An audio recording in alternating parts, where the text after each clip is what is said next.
Listen, Professor Karen Tongson, class is in session. Okay? Who else can we go from literary references to pop culture references with a dash of post-colonial theory? I mean, and Punch the Monkey. Heart you punch. Oh. It is Monday, March 2nd, 2026. I can't believe it's March. And this is What Should We Talk About with Jenny Yang. What Should We Talk About is your weekly catch-up time with smart and funny people to find joy in an unjust world. We discuss topics submitted by our guests and you, the listener. Any topic, current, old, big, small, nerdy, petty. For pop culture to personal and political. Catch shorter preview episodes wherever you pod. But if you want full episodes with uncut and bonus episodes, become a paid subscriber at jennyyang.substack.com. So, if this episode cuts out mid-convo, don't get mad. Get subscribing. I love my OnlyPaids. My guest today is one of my favorite academic pop cultural critics around, the author of several books, including 2023's Norm Porn, Queer Viewers, and the TV That Soothes Us. She's the Barbara Streisand Professor of Contemporary Gender Studies at USC, an incredibly impressive title, where she founded and directs the Mellon-funded Consortium for Gender Sexuality, Race, and Public Culture, all things I love. All those things. Co-host of the podcast The Art of Grief with Dr. Megan Oster-Rosen and The Gay-Mazing Race with Nicole George. Please welcome Karen Tongson, everyone. Hey, Jenny. I'm so happy to be here with you on Monday, March 2nd, 2026. Why are you talking like this is NPR? That's a core audience right there. Yeah, that's true. Listen, I would be so happy to capture a full NPR audience, all right? They know how to be OnlyPaids. Yeah. No, absolutely. They know their civic responsibility. That's right. They participate. Yeah, exactly. Truthful entertainment out there. So here's my question to you. Karen Tongson, what should we talk about? Delivery robots are our friends. What? I have not heard anyone say this. That's a hot take. Why? That's a very hot take. Okay. Why? Because, first of all, part of it is my overly sentimental relationship to, things that are pet-like. In the eyes of those delivery robots, I start to worry about them and their well-being and their welfare. And honestly, I know that the trope is you kick them, you're not supposed to like them. But every time I see one struggling, I just want to help it. You know what I mean? That makes you a better human than me. You are much more compassionate than I am. I eat meat, okay? And so do I. I might kick a robot, is all I'm saying. I'm sorry. If this gets fed into the AI superbrain, I am so sorry. I might be marked by the AI supercomputer. But our mutual friend, Arij. Yes. Shout out to Arij Makati. Noticed that a lot of these robots now have names that are perhaps adjacent to our ethnicity, or wait, what? A lot of them will have kind of cool names. Like what? Like Hassan. Wait, or there's a robot named Hassan? Yeah, totally. Ooh, where's Hassan? Or downtown LA off 7th Street. Oh, you mean one of those delivery robots? The delivery robots. That's what I'm saying. Delivery robots are our friends. I didn't say all robots are our friends. Wait, so every delivery robot has a name on it? It has a name on it. And or Hassan. Bertha. This is what they did. They anthropomorphized robots so that we would have more compassion instead of trying to kick it to the curb. Exactly. Like it's just some annoying You're scooter. Just gonna kick Hassan like that? No. What did Hassan do to you? No, That's because so I will see a delivery robot the way I see one of them scooters that get kind of just thrown about. Like a bird scooter. Yeah, like a bird or a lime scooter. Like they end up being just like in the way. And I don't know. I'm going to have to, it's going to take me a minute to agree with you because I'm not quite sure if I can see the humanity in the robot. Bird scooters are pests because of human malfeasance. Okay. Whereas a delivery robot is just another sort of tool of, and servant of late capitalism in a way that makes me very sad. Okay. And also I will, I know that we're going to talk about all sorts of things, but I will say that once we found out that Waymos were driven by Filipinos, yes. Do people know this? Wait, that Waymos are actually not completely autonomous robots, but they're actually driven by someone remotely? Yeah. What, with a joystick? Well, with some sort of apparatus like computers and things like that. So how did we confirm this? Well, it was a congressman, a Democratic congressman, I think, questioned. It was in. Sorry, guys. Like a hearing, a congressional hearing? A congressional hearing, and so that information, that news was verified and circulated, etc. And So now that I know that behind Hassan's, delivering, there might be an actual person who's doing that. I thought I heard about this with regards to delivery robots, not Waymos. No, it was There's Waymos. Filipinos who are driving. Waymos, the way they use it is essentially like a phone-a-friend system, where if they get into a complicated situation and they don't know how to get their way out of it, it alerts a team in the Philippines, and then they go ahead and give it a command to tell it what to do to get out of that situation. There you go. Yeah. Recently, there was an Austin shooting, one of many, but there's an Austin shooting where a Waymo went viral because it actually blocked a first responder from getting to the shooting site because it got stuck and it didn't know what to do. So I imagine in that situation, automatically the robot was like, must call Filipino friend. Yeah, exactly. Phone a Filipino friend, FFFF. Yeah. So anyway, Okay, I have a lot of. you're That's convincing me. You're feelings. convincing me. In late stage capitalism, when a robot is a servant, then it requires some level of compassion. I'm with you. Mm-hmm. This is as to me, I look at all this like, as a child, I watched the Jetsons. Like Yes. elementary school, I would watch the Jetsons. They had reruns of that stuff all the time and stuff. And to me, I feel like if it's something that you see in the Jetsons, then it's probably okay. The robots take care of your house, and they do your dishes, Yeah, they make servant your meal, bots. and they kind of take away the things that like really people don't want to do, but we need to do because we have to live. But then when you get so deliver the mail, deliver the food, stuff like that. Great, fine, but we don't need you to make art. You know? Like, exactly. All right. Except Wally. Sorry, I keep hitting this. That's okay. Except Wally loved Hello Dolly so much. Wow, Wally had a personality, and Yeah. it had cute round eyes. Exactly, If it has like a cute delivery round eyes, robot. like the delivery robots. All right, I'm Wally was convinced. Johnny Five. And I'm Wally's the convinced. real boy, Yeah. you know? I'm convinced. If you hear that other voice, that is not me and Karen. That is, as always, on the final mic, heard but not seen, co-founder of branding and marketing firm Let's Brand, my sweetie and co-producer of Life, Corey Higgs. Yay! Yay Yay! myself. Yay! I was thinking when you first. I like came- that spirit, though. Thanks. It's listen. I'm gonna love myself first. Yeah. And if other people want to join in, then great. That's right. When you're giving the intro, and you're just spitting through everything, I was just thinking like, man, I wonder what it sounds like to someone who's listening to this on 2-speed. Like, because already we're giving it kind of a 2-speed. And I was Listen, like, they man, call me Jenny Two Speed. You know what I mean? Okay, Karen, this is your turn to ask me, Jenny Yang, what should we talk about? Okay, ready, go. Jenny Yang, what shall we talk about? We need to talk about how pedophile rapists would rather start World War III than face the consequences of their crimes, aka U.S. and Israel bombing Iran. Okay, I am so mad. Are you not mad that we have to live through this thing? Yet another atrocity. Nothing says, like, there's nothing really to say other than this, that I'm just so pissed. And when you actually look into what's happening, did you know that I saw a video, 2011, Dump had said that a Democratic president will probably bomb Iran just to distract from their own failures. And guess what? Every accusation is a confession. Okay? This is what makes me so mad. This is straight out of the playbook. A lot of other people, including Kamala Harris, have predicted that this would be a move that the Trump administration would do to distract us from any of the other failures that they had in their administration. If you look at Rachel Maddow on MS Now, her reaction to the bombings in Iran is very instructive. It's a lot of follow the money. You know, and speaking of follow the money, this just furthers, the prison industrial complex, blah, blah, blah, military industrial complex, the war machine. But beyond that, what in the late stage capital machine is this? There is a thing called poly market. And apparently there's some reports by NPR that some people actually made a ton of money by placing bets on poly market, saying and predicting that we will be bombing Iran right before it happened. Okay, and if you don't know what poly market is, it is this idiocracy, post-apocalyptic version of what grotesque steroided capitalism is, which is you could essentially bet on anything. Do you want to bet that someone's going to die?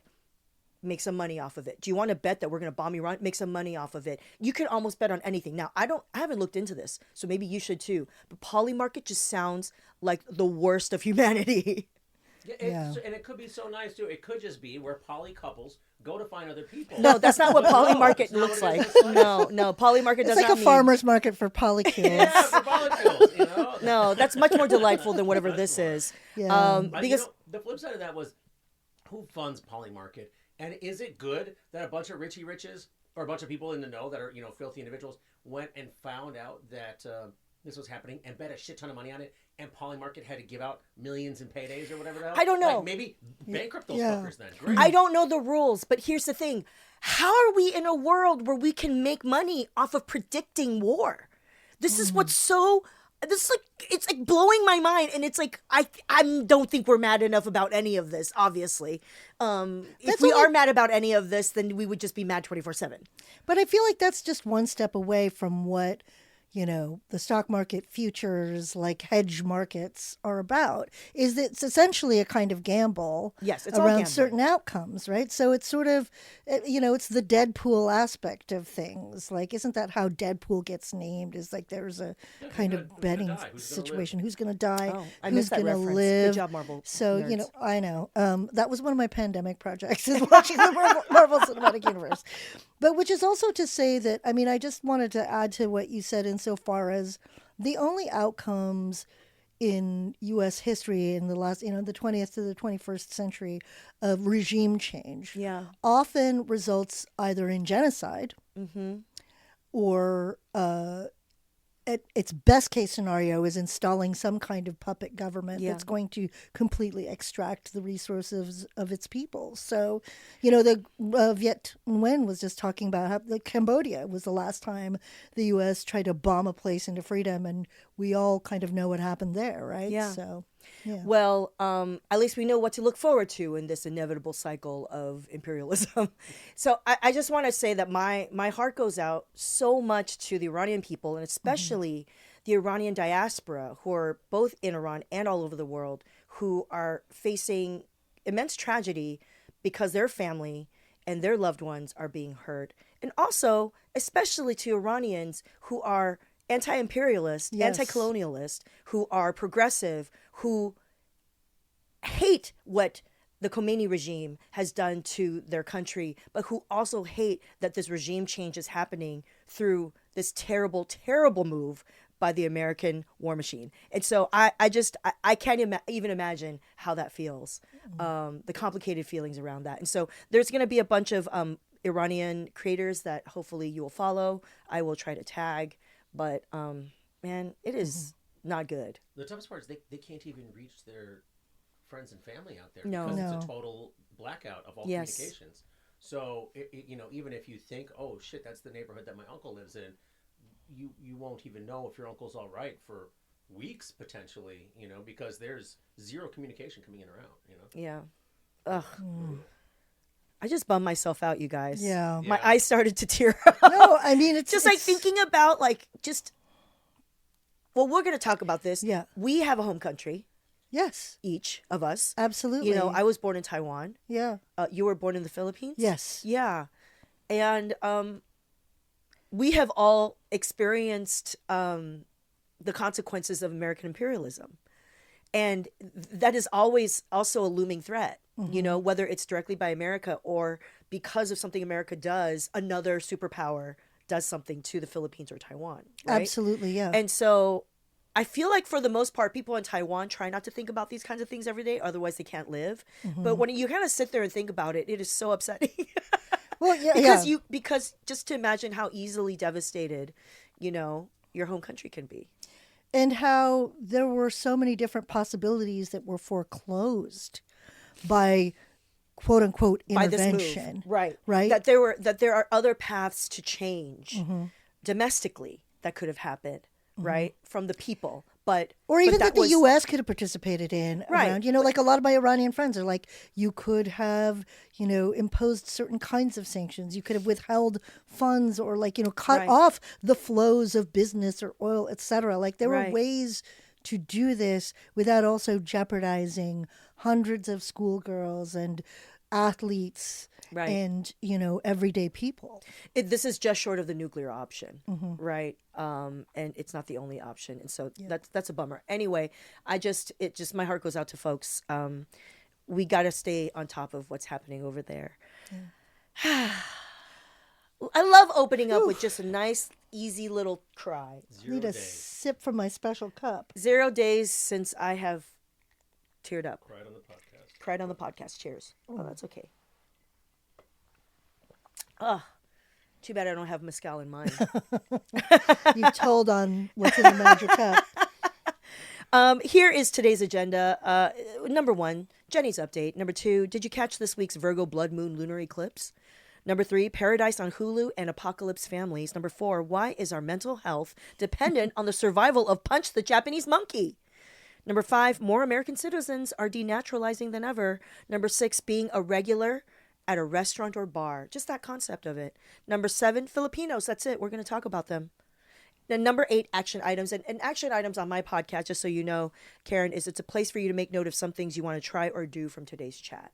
That's why you have a pen and paper. That is why. In So case you want to write a little note, in case I can say this, take this to maybe the next phase. Maybe we made a recommendation. Maybe there's a book you want to do. Yeah. Who knows? And as always, my OnlyPaids on Substack get the entire episode for real talk, because you don't want to feel like you're losing your mind, and because we long for a better world filled with fun, love, joy, and cool shit. This is What Should We Talk About with Jenny Yang. That's jennyyang.substack.com. Number 1. Podcast updates. I was sick for 2 weeks, and I'm so sorry. Last week, you did not get an episode like this. All you got was links that we should talk about. And that's going to be a new regular thing weekly. So every week, you're going to get 2 posts, links we should talk about. So, I did the doom scrolling, so you didn't have to. And then that'll give you a preview of what I'm thinking about possibly for the agenda for the actual podcast. So Mondays will be links day. I'm going to put out the links right after this recording. We're recording on Monday. And then Thursdays, sometimes Wednesday, if we get it, together, we'll have the podcast out. Nice. How's that? New schedule, season 2. Wow. Look at us. That's exciting. Growing. Hopefully that'll work. All right. But anyway, I was sick, and so I appreciate your patience. Should I shout out my OnlyPaids throughout the season? I kind of want to. I feel like that should be a regular. Individuals or? Yeah. Oh. Because sometimes they comment when they subscribe and pay. Sure. Yeah, so I think that'd be nice. I'm gonna start doing that. Yeah. Next episode. Especially when they comment. Right. Sometimes you could share comments at the end at the credits. That's true. I'll do that. Yeah. I feel like you gotta incent up. Like they should, if you want to get a shout out, say something. Yes. Yes. It's always nice to have someone subscribe, but really interact. Totally. Send a question that you want to hear that Jenny and whoever's guest talk about and stuff. Then that. This is your chance. That's your opportunity. Yeah. And there's only so many right now, and so right now that's a real opportunity to maybe get it. You can also gift paid subscriptions to other people through Substack. Oh, so yeah. anyway, think about that, because I'm trying to grow our listenership and stay independent from Hollywood media. Also, update. Slanted, it is an indie film that's coming out, directed and written by my friend and former fellow The Brother's Son writer, Amy Wang. She actually just had me last week act in an independent short film that she wrote that's very funny, I do say so myself, that is going to be put out to help publicize Slanted, the film. So we made an indie short separate from the film to publicize the film Slanted. And hopefully you'll be seeing that. It'll be me and Caitlin Riley. Hilarious, the girl that's going to be okay. That's what's up. And so the premiere is at Vidiots. I'm going to be there. So excited. Congrats to Amy Wang. Hopefully you can check out Slanted. It won a South by Southwest award last year. Next, Happy Hour Saturdays with Jenny. If you're in Los Angeles, I'm doing a workout show, work in progress stand-up comedy at a reasonable hour at the Outside In Theater on York Boulevard in Highland Park, March 14th, 21st, and 28th, 3 Saturdays in a row. 5 p.m. the bar opens. Get yourself a cocktail. 6 p.m. the show starts. 7:30 p.m. the show's over. 8 p.m. you're in bed. What a life. JennyYang.tv for tickets. Because I'm going to be talking about growing up a good immigrant kid and about my wild fertility journey and the miscarriages. And this is a prep for my summer tour that I have not officially announced yet. Well, and the whole reasonable hour situation is just My audience. yeah, You know? absolutely. Don't you love that? Yeah. So anyway, hope to see you there. JennyYang.tv for tickets. Number 2, did you catch this week's Virgo blood moon lunar eclipse? Today is Monday. As of midnight tonight into tomorrow night, you're going to see a full blood moon lunar eclipse, the first of the season. It's a Virgo blood moon lunar eclipse. I didn't know that. I'm not as well attuned to the astrology stuff. But it's Earth will move directly between the sun and the moon, casting a blood red color. and all of Southern California should be able to see it. Hopefully you can see it where you are. Why is it Virgo, and why are you interested in it? I am a Virgo. That is my sun sign. Oh, And congratulations. we were also in the middle of a Mercury in retrograde, so that's kind of going on. When are we not? That's I always know. a thing. It's like quite, well, it's, quarterly, I guess. Okay. And then, I'm excited about it because supposedly this eclipse is going to bring some systemic rethinking of our systems, our strategies, because Virgo is a planner. And so part of it is that we, I guess, get to reassess what's working institutionally, what's working systemically, and emerge, hopefully, from this eclipse by retooling and recreating and perhaps reinventing the way we approach certain things. So that's why I'm obsessed with it.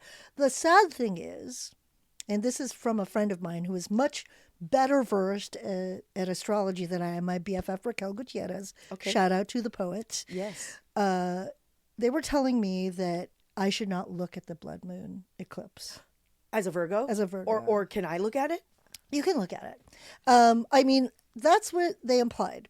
That, that actually I should just soak the energy in. Ooh. And just, rest, because these eclipses are very draining also on our energy. So we may receive a lot of inspiration and be sort of urged on to change things and do things right away.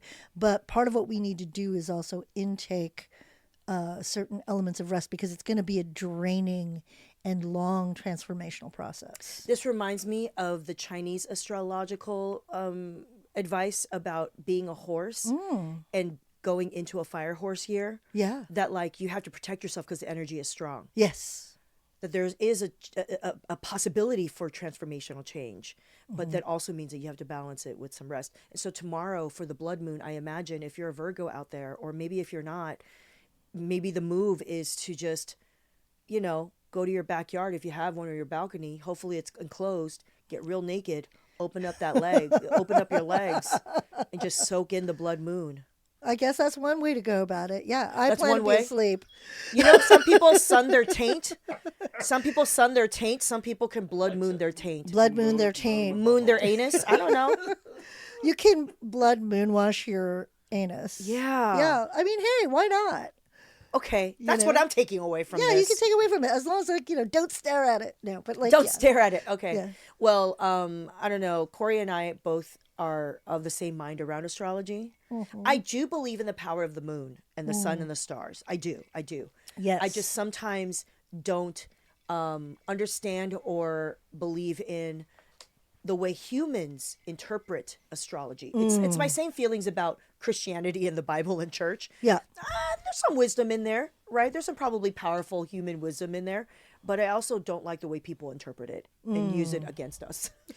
Well, I think that any of these things can very easily become a prescription, or let's say something that stokes fear or that limits our movements and imaginations and forecloses them. But I think that what's best is to think about how they can work well with our spirits and energies, and that they can be sort of side inspiration, Okay. as opposed to something to necessarily live by. And All right. We're moving on because I know some of you might have tuned out. Okay. Might have tuned out because I know some of you are not astrology baddies. And if you are, good for you. Yeah. But if you're not, I suggest you just talk to some people that you have not talked to about astrology, about the lunar blood moon. Yeah. And see if they're into it, because you might be surprised. You don't know some people in your life are actually super into astrology. Oh, yeah. Tune into Channy. She's got something smart to say. Channy about it. Nicholas. Shout out to a friend of the podcast, Channy Nicholas. Number 3, I'm really excited about this topic. Paradise on Hulu and Apocalypse Families. Corey and I love the TV show Paradise. Yes. And I'm so glad you brought this up, that you want to talk about it, because it is high quality. I always cry because Sterling K. Brown is such an immense dramatic actor. Also, the storyline is always so emotional because it is a post-apocalyptic scenario. If you don't know about it, how would you describe Paradise? Well, I think that it's important for people to know that it's made by the same team, essentially, who made This Is Us. Yes, and Yeah. I was a fan of This Is Us. Exactly. Which is why they're so good at emotionally manipulating us. Exactly. So if you think about this as the sort of sequel in the kind of spiritual way to the vibe of This Is Us, only after the apocalypse, Right. then that's why you're getting the big feelings. Also, you're getting all of these jumps through time in different ways. Yes. And you're getting all of these different characters' lives fleshed out, either retroactively or projected into different timelines. So, I think that it has all of those, all of the This Is Us pedigree. Yeah. But with something that's more applicable to the world we live in now. Which is, it feels like apocalyptic. Yeah. So basically, the premise of the show is there's this big mass extinction event that happens that causes a climactic cataclysm, which means that some people, especially those in government who might have known about this kind of a mass extinction event, prepared for it. And they built a huge bunker below the mountains of Colorado that essentially can house a Truman Show type, world unto itself. With 25,000 people. With 25,000 people and its own set of sort of lights that look like stars and fake sunlight. And so that happened. And without spoiling anything, they explore that world, but they also explore what are the possibilities of what exists above ground. And in this season, they're trying to explore that. And Sterling K. Brown plays a sort of Secret Service type who gets embroiled in the conspiracy behind how this bunker got created, whether or not the people who created it are good or bad. And he himself, has a family. And it's a lot, I think, about that makes me emotional about is humanity worth saving and what it means to care for one another, especially in the most stressful and the most challenging times. And if that's not applicable to what's going on today, I don't know what is. And people who are left behind. Yes. Right? Yes. Sort of like the sense of that. I mean, as diasporic people, you already alluded to it. Like, we came from other countries and we moved here from other countries. And there are plenty of people that get left behind when you go seeking out more fortuitous or better places or places where you can survive, right? Yes. And so I think that totally plumbs those same issues. The show totally plumbs those same issues. I never thought of it that way. Yeah, and it's sort of like, okay, so you're here and you survived and you made it in what is a kind of recreation of an ideal American suburbia. Yeah, it looks like that, right? It's like, America. it looks like Truman Exactly. Show, right? Yeah. It's like a lifeboat, but a suburbia. Yeah. And so it's like Noah's Ark, two animals at a time can only get on, Yeah. right, to save the species. And I love that connection. See, this is why Karen That's Tongson why is I'm one of the my Barbara favorite. Streisand professor. That's right, and that's why you're one of my favorite academic pop culture people. Thank you. Because I love the connection with diasporic grief. This is actually a term that I recently learned about, which I feel like, it captures so much. We talk about intergenerational trauma, we talk about intergenerational grief, but the idea of diasporic grief, I really like that concept because it captures the idea that when you migrate or you immigrate to another country and maybe leave your home country or leave your people behind in order to chart for like better lives or whatever, that there is this immense like existential sadness, and longing and nostalgia, all of that kind of built in, and guilt, right? And the survivor's guilt goes alongside that, right? It's sort of that. I mean, that people are always negotiating that, and also when you say like, was it worth it? That is a question that is always asked, right? Even if sort of the circumstances you find yourself in are ostensibly better potentially than they would have been, especially materially. Materially, especially in the case of fleeing different horrors in different places, right? Especially for people who are refugees, etc. That still doesn't, you still are met with problems and intrigue and forms of violence and despair that make you wonder, was this worth it? Is living in this Edenic American-like suburban place where the weather is very predictable worth the loss? Is it worth the kind of separation that happens between some part of yourself and who you are now? I mean, I feel like in response to the to the stereotypical immigrant parent accusations around like, what do you have to complain about? Do you know where I came from and you have it so good here?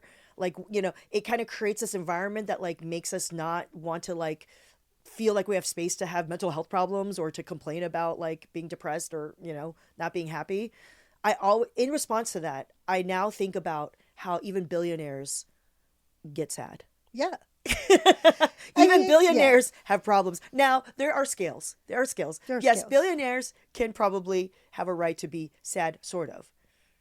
But also, we probably, in this household, we believe that billionaires shouldn't exist. So yeah, they shouldn't exist. Yeah, so fuck them. I don't care if they're So that's sad. the cutoff. That's the cutoff for humanity. Yeah. But anyway. Well, I want to say how I got into this Yeah. show or this topic. Yeah. The post-apocalyptic family is Yeah. that, you mentioned my book Norm Porn earlier. Yes. And, I talked about This Is Us a little bit as one of those shows that presented a kind of beautiful, complex picture of a liberal family with mixed races and different people trying to like adjust to a newer kind of world. Yeah.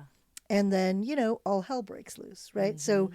So I talk a little bit about that in Norm Porn, but for me, my experience of it is that when I wrote that book, I had a particular family intact with my little babies, Lily and Corky, and just, my life looked very different in 2023 than it did afterwards, where I lost these guys one year after another, like unexpectedly and very quickly. And then a few days after Corky passed away were the LA fires. Oh. And my friends lost their homes. And this sort of norm porn world that we had built had disintegrated, like literally in certain circumstances. And so at some point then we found ourselves a few weeks later after the fires back in this kind of post-apocalyptic landscape of Los Angeles, and also with foster cats who were like survivors of the Eaton fire, who are, that kind of thing. And so we realized this is not unlike one of those families in a post-apocalyptic TV show that gets reconstituted, where like The Last of Us, where it's like, that's not his daughter. He may have lost his daughter and he's devastated by that. Yeah. But something, compels you, a crisis. In fact, the end of the world compels you to survive together. Yes. And so I've been To really connect. thinking about that and really thinking through that in a kind of serious, very intense emotional way. And so a show like this, where this happens and there's like this reconfiguring of intimacy, is really special to me. And I love that it's a through line between, that world of This Is Us and A New World. I haven't really thought about that. I mean, definitely the feel of the melodrama Yeah. is very much This Is Us flavored. Yeah. But I never thought of it as like the way that Han is like a part of the like Fast and Furious universe from Better Luck Tomorrow. Do we know about this? Look it up. Yeah. But that like, the possibility that Sterling K. Brown has become like some like Secret Service agent in the Exactly. post-apocalyptic world from This Is Us. I love that. I like that idea around that, it's a little shattering to lose our illusion of stability and peace, right? Of normality. Yeah. Yeah. And how we're constantly renegotiating that because as humans, we probably seek some kind of pattern and some kind of comfort in that way. Right. But we're constantly being destabilized. But with systems end, there's a possibility for something new. Oh, I know with destruction, there's creation. I get it. Destruction just feels really, really intense, bro. It's true. It's true. Yeah. I'm sorry. No, but the blood moon, Blood it'll moon. bring it. Right. Transformation. Systemic change. Okay. I mean, what do you like about Paradise? Oh my god! I mean, it really is. There's so many of these programs that are out now too, right? It's the Fallout. It's the This Is Us. It's the Silo. It's the Last of Us. And now it's Silo and all that. Yeah. Last of Us. This Is Us. They're the same show to me. Yeah. But yeah, with any of that stuff, I mean, it really is. It's the can we persevere, and if so, what does that look like? Yeah. And how does this change our societal norms, our cultural norms and such, and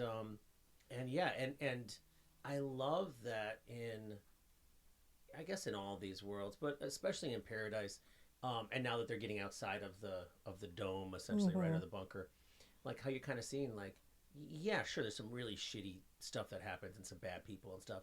But then there's also just like, humanity kind of prevails and like, beautiful new societies are made and stuff. And like we find each other in that. And I think there's something that's really soft and tender about that. And like, Shailene Woodley and Sterling deserve Well, this is a this Emmy is about today's episode. That thing right. is So nuts. without yeah. spoiling, we are current on watching the latest episode. Yeah. So Oh, get your Kleenex. Oh, there's a new one. Yeah. Oh wow. Okay. yeah, Today. I mean, let's Oh my just god. I'm gonna go home and watch it. yeah. Yeah. It's so like a treat to watch because I always feel so touched. I almost always cry because there's always a moment where someone's sacrificing someone, someone's saving someone, and I don't know, like I think a lot of these apocalyptic shows show me, especially this Paradise one, is it makes me think a lot about what I've been going through around my fertility, about how hard the miscarriages I've had and how hard I've been working the last 5 years at trying to get pregnant and just failing. And I'm gonna share some more personal stuff probably moving forward because I'm gonna be doing stand up about it. But it's an evolving feeling around what is it worth to have a baby? Am I trying to have a baby in this life right now? And what does it mean to have a family these days? Yeah. It's really hard. Oh, I'm gonna tear up. It is really hard. Yeah, because it's like prior to the last few years when I finally decided that I want to have a baby, it's because I felt like my priority was finding a healthy partnership. Growing up, I didn't think I would even ever have that, much less be healthy as a person, So I knew that I might not find a healthy partner because I felt so fucked up and like I didn't know how to be healthy myself. If I'm already going to be a single parent to my inner child and raising that, why would I have the energy to raise another person's child or my own child, So there's that. And so finally when I decided I wanted a kids, it was new to me because I spent most of my life feeling like what I think a lot of women feel today, especially Gen Z women, who are like, in this economy, what does marriage even mean? Maybe we don't need to follow these traditional ideas of, markers of growth and life change, right? That like maybe we can just create our own found families, and that could be a fulfilling life. Do we even want to bring a child into this madness? Do we even want to bring another human being into this madness? So I don't know. I feel like this is like the stuff that I've been thinking about and that a lot of the people I care about and my friends and family have been thinking about. Should I get pregnant even, much less know how to date? You know what I mean? And much less, if in any way punish yourself over the struggles that you've had. Totally. Because and I want to give you a hug. I'm getting up. Oh, sorry, I've been emotional. No, it's okay. It's the blood moon. It's coming. Yeah. God, I'm like dialing up my therapy sessions because I know as I'm like writing this material for this show where I'm going to talk about my fertility, it's going to be like intense, Yeah. God, why am I crying so much? I think there's a lot. Yeah. That's important. You We are in a world that is making us fucking cry all the time. I mean, I find myself sometimes so randomly intensely moved. Yeah. By, feelings of loss or feelings of grief, but also by like beautiful things I hear or a story that I hear or some random thing I encounter on the internet, because like the algo knows me. It's just like every sad animal who's like, needs something. I'm just like, ah. Are you setting up a segue for the next topic? I, Because that is a perfect line in. Because 100%, I feel this exact same way, right? There's just so many, but like I will completely lose it over just some video of like a horse and a duck that become friends. Yes. Or whatever, Yes. It's time to snack and cheers. Karen, thank Cheers, you of for course. the hug. Of course. It just, I always also think about what you shared with us on the pod, like a year ago, and it just sort of where we talked about grief. Totally. It's just, I think grief has been increasingly ever present. It's not just because we're getting older. It's the sort of pace of tragedy just is increasing, right? A page of 100. devastation is increasing. Well, it's just also, if you think about it, from when we were kids, right? Pull the microphone closer. Just a little I closer. didn't. It's okay. I didn't think this was the thing I was going to record. But when we were kids, It's okay. like you would get your news. You either had to watch the nightly news or whatever the hell, or you would get a newspaper or something. But it wasn't a constant stream of information that you received every 15 seconds, you know? And so, with that being the case, like, you can't escape the dread. You don't have a moment to really just reset, and I'm just at home doing whatever, or I'm out with people, and no one heard about this thing that happened, you know? Yeah. We get to live in our present bliss. No, we constantly hear about everything that's happening all the time, and so there's no escape. Yeah. It's also all the stuff that keeps happening, but we didn't process like living through a pandemic. Oh, You we know what I mean? definitely have not. So This- a lot of what erupts as we re-enter life is also just like, holy shit, that's like a massive unprocessed global trauma. Yes. We're just, we lived in isolation for a while and like didn't see people and And like now we're trying to figure out how to be together. exactly. So there's there's that too, which nobody ever wants to talk about 100%. anymore. I mean, that's a whole other Yeah. ball of wax. Anyway, All right, here we go. Number 4. Why is our mental health dependent on the survival of Punch the Japanese monkey? If you've lived under a rock, if you lived under a rock this past month, you did not hear about the fact that in Japan, at the Ichikawa City Zoo, there is a 7-month-old baby monkey who has captured everyone's hearts because it was rejected by its mama and it was being bullied and rejected by the rest of the monkeys. And so everyone was like, why is this little baby monkey being pushed around by this adult monkey? And what made us even more fall in love with Punch was after being bullied, Punch would immediately run to its orange orangutan IKEA plushie to comfort itself. Emotional support plushie. I hear it. Yeah. Makes sense. And my question is, are you familiar with Punch? Oh, I mean, I have wept to Punch in every room of my house. I've sent Punch updates to like my nearest and dearest, and it's just sort of like, the fact that also that I know that Punch, they tried to give Punch a new monkey, like a new stuffed monkey, Yeah. but Punch was like a little bit weird about it and like weirded out by it and Yeah. wanted his old monkey, like he was Right. loyal to his old plushie, and I was like, oh no, Was Did the he old one just torn to shit or what? Well, I think it was just a little bit like had been munged up a little bit, but Yeah. Punch was not going to reject it. Yeah. It wasn't like the Velveteen Rabbit situation, you know. So what happened? It kept the old. Well, I'm not up to Orangutan? date. Like, Do we know? If you know, yeah, let us know you have to if tell us. if Punch has adopted the new version of the IKEA orangutan plushie, or did it keep its own? What's cool though is after this initial like heartstring pulling, bullying video that went viral, we've gotten updates, including the fact that Punch has now been taken in by another adult monkey. So an adult monkey has started to cuddle Punch and kind of mentor Punch, so that like even there's a video of like a rain coming down and Punch, you can see Punch looking at that adult monkey to how to respond and how to like shelter and go against the rock and like hide from the drops. And so that's good. It's getting cuddles, but it still always reserves the right to run back to its orangutan. Yeah.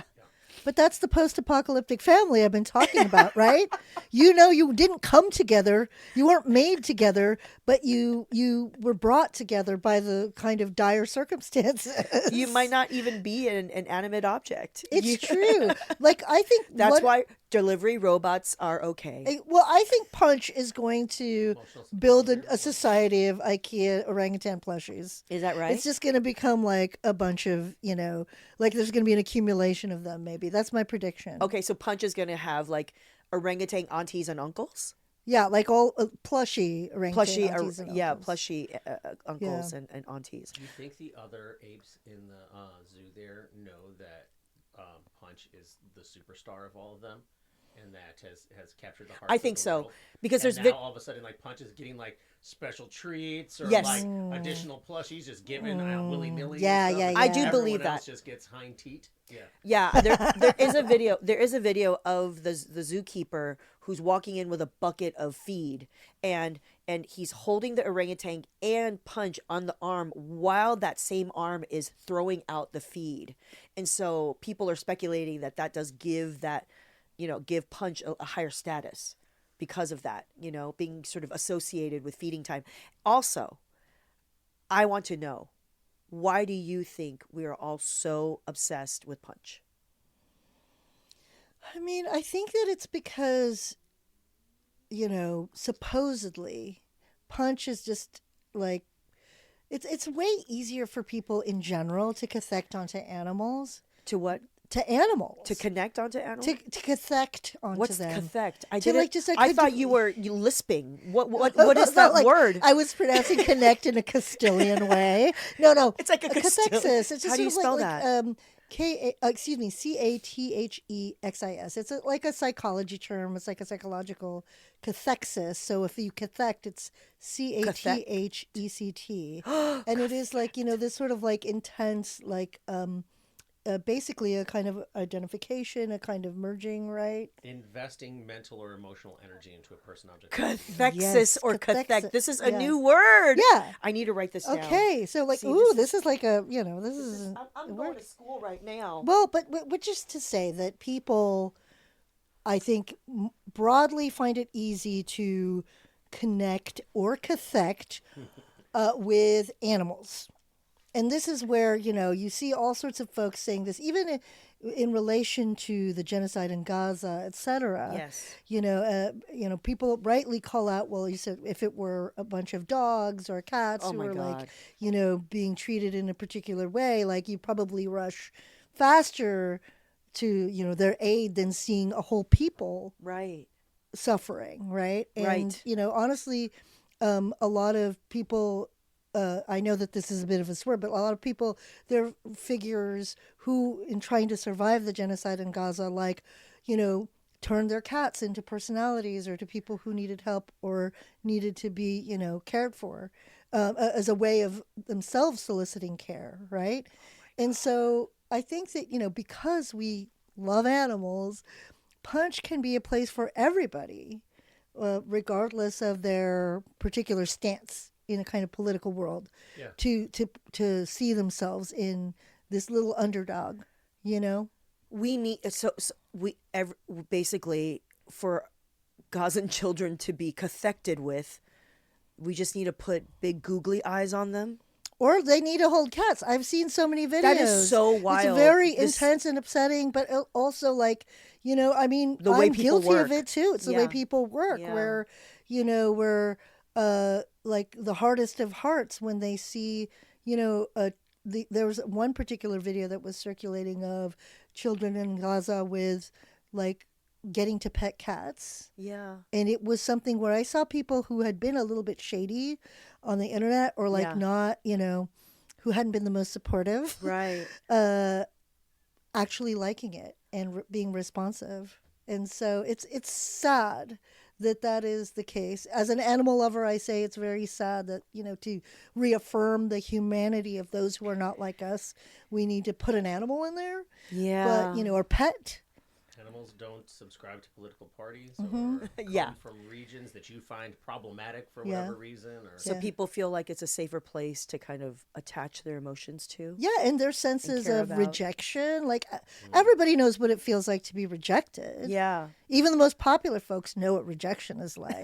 That's right. And so it's sort of to get a sense of that. And everybody's like experienced, everybody's experienced loneliness too, and like has had to turn to, It's true. ways to like ameliorate that loneliness. That's right. So, Okay, anyway, I love Punch. this is how we build emotional attachment. I believe I agree. I feel like, I've gotten invested in Punch because we are all in desperate need of projecting our need for care onto a tiny monkey. Yes. So if we can see that the monkey is getting cared for, maybe that makes us feel cared for. Maybe that makes us feel better. You know, like I saw this one clip where Punch like ran away from some adult monkeys that were rejecting it, and it ran to its orangutan, and it like nuzzled into the orangutan's long arms, and then it grabbed the orangutan plushie's hand and stroked his own head with it. Oh my God. Oh my God. And I died. I was like, this little monkey that is the epitome of self-care, okay? He self-soothed by putting the plushie's hand and petting his own head. That is so sad, though. That is Bates Motel kind of sad, though. Oh, yeah. I'm just gonna keep Mother here, and Mother loves me. No, Mom's dead, man. Like, I was I was absolutely decimated to see, this little motion that he did with the plushie hand, like truly like the gift of Dr. Christina Yang, somebody sedate me. Like I was like, I started tearing up. How? But I mean, that's what's so beautiful about how, like, these monkeys are our cousins, so we can kind of see ourselves in them too, It's true. I mean, it's the monkey's proximity. Yeah. The behaviors, right? The behaviors. Anyway. Y'all, we could talk about Punch forever. Yeah. I love this. We're really getting into it. This is what I wanted. Absolutely. I love it. Number 5, more American citizens are denaturalizing than ever. Listen, here's my question. Are we considering that? I mean, listen, I could potentially get my Taiwan passport back. I'm an American citizen. You're an American citizen. Mm-hmm. I feel the pull is all I'm saying. But anyway, I just saw this data point. We've talked about this before on the pod, but the fact that actual American citizens, some who are born here, are denaturalizing to leave the country more than ever.